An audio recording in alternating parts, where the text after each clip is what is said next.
ఓం నమ శివాయ. నమస్కారం అండి. నా పేరు మహాలక్ష్మి. శ్రీశ్రుతి ఛానల్కు స్వాగతం అండి. నేను ఈరోజు ఈ వీడియోలో నాగపంచమి వ్రత కథను వివరించబోతున్నానండి. శ్రావణ మాసంలో వచ్చేటటువంటి శుక్లపక్ష పంచమి రోజున నాగపంచమి జరుపుకుంటామండి.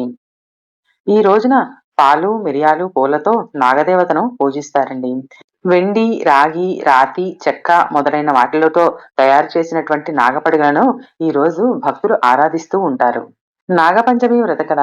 పూర్వము ధనవంతురాలైన ఒక గృహిణి ఉండేది.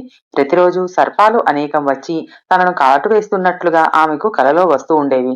దానితో ఆమె భయకంపితురాలయ్యేది. ఒక రోజున వారి కులగురువు వారి ఇంటికి వచ్చి ఆమె దీనగాథను విన్నారు. విని, అమ్మా, నువ్వు గత జన్మలో బుట్టలో పాలు పోసేవారిని చూసి ఎగతాళి చేశావు. అందువలన నీకు ఈ జన్మలో ఈ జాడ్యం సంక్రమించినది అని చెప్పి నివారణ కోసం నాగపంచమి నోము నోయమని, పాముల భయం తొలగిపోతుందని చెప్పాను.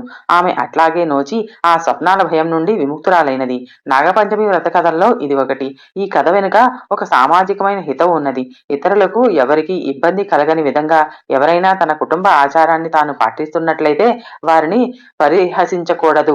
ఎవరి విశ్వాసము వారిది. ఈ నాగపూజ వెనక యోగపరమైన అంతరార్థము కూడా ఉన్నది. మన వెన్నెముకకు అడుగు భాగములో మూలాధార చక్రము ఉన్నది. ఆ చక్రంలో కుండలిని శక్తి ఇమిడి ఉన్నది. అదే నాగదేవత. నాగపంచమి నోము వ్రత కథ ఇప్పుడు రెండవది విందాం రండి. పూర్వకాలంలో ఒకానొక గ్రామంలో ఒక శ్రీమంతురాలు ఉండేది. ధనగర్వం కాని, అహంకారం కాని లేక సుగుణవతి, విద్యా వినయం గల సౌజన్యరాలు. పెద్దల పట్ల వినయ విధేయతలతోనూ, పనివారి పట్ల కరుణ, దయా, సానుభూతి గల సద్గుణ సంపన్నురాలు. ఈ సుగుణవతికి ఒక తీరని బాధ ఉండేది. చెవిలో చీము కారుతూ ఉండేది. రాత్రులయందు సర్పం కలలో కనబడి కాటు వేయబోతుండేది. ఇందువల్ల ఆమె మనస్సులో ఎంతో కలవరపడుచుంటూ ఉండేది. ఎన్ని పూజలు చేయించినా, ఎన్ని శాంతులు చేయించినా కలలో పాములు కనబడడం, కాటు వేయడం తగ్గలేదు. దీనికోసం ఆమె తనకు కనబడిన వారందరికీ తన బాధలు చెప్పుకుని తరుణోపాయం చెప్పమని వేడుకునేది. ఒకనాడు ఒక సన్యాసి వాళ్ల ఊరుకు వచ్చాడు.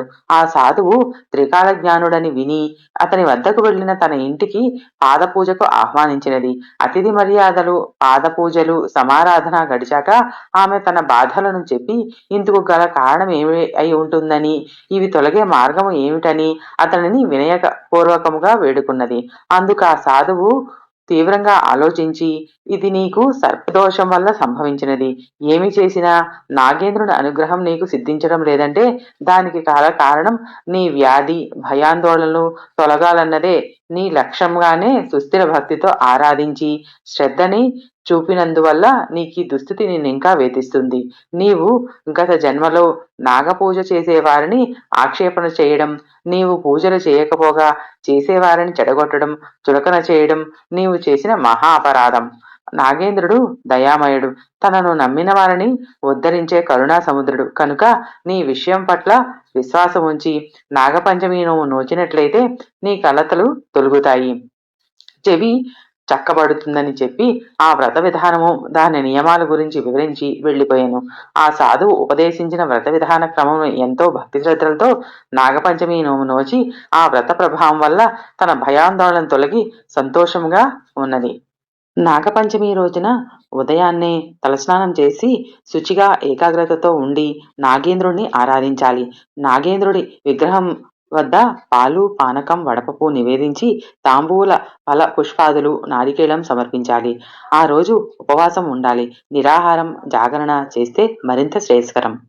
ఈ విధముగా నాగపంచమి రోజున నాగేంద్రుడి పూజ చేసుకుని నాగపంచమి వ్రత కథను విని ఆ నాగేంద్రుడి కృపకు పాత్రులవుతారని కోరుకుంటూ స్వస్తి.